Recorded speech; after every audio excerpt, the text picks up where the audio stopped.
গাজীপুর জেলা পরিষদ মিলনায়তনে জাতীয়তাবাদী জাসাসের প্রতিষ্ঠাবার্ষিকী উপলক্ষে শুক্রবার সন্ধ্যায় একটি শীর্ষক আলোচনা সভা ও সাংস্কৃতিক অনুষ্ঠান অনুষ্ঠিত হয়।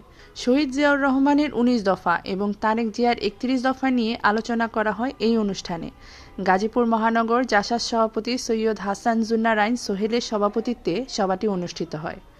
প্রধান অতিথি হিসেবে উপস্থিত ছিলেন কাজী সাইয়েদুল আলম বাবুল, সাংগঠনিক সম্পাদক ঢাকা বিভাগ বিএনপি কেন্দ্রীয় নির্বাহী কমিটির।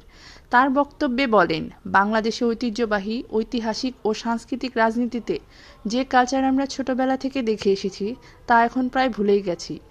এর কারণেই জাসাসের সৃষ্টি হয়েছিল একটি ভালো উদ্দেশ্য নিয়ে, কিন্তু দুর্ভাগ্যবশত বিভিন্ন সরকার এসে জাসাসের বাংলাদেশের মর্যাদা দেয়নি। প্রধান বক্তা হিসেবে উপস্থিত ছিলেন সাইদ সোহরাব, সহ সাংস্কৃতিক বিষয়ক সম্পাদক বিএনপি কেন্দ্রীয় নির্বাহী কমিটি।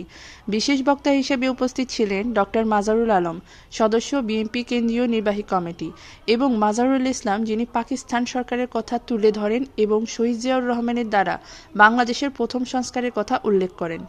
এ সময় গাজীপুর মহানগর বিএনপির নেতৃবৃন্দ এবং দলের অন্যান্য অঙ্গ সংগঠনের নেতারা উপস্থিত ছিলেন, যারা দেশের রাজনৈতিক ঐতিহ্যবাহী সংস্কৃতি এবং জাসাসের ভূমিকা নিয়ে আলোচনা করেন। তমা সরকার, তরঙ্গ টিভি।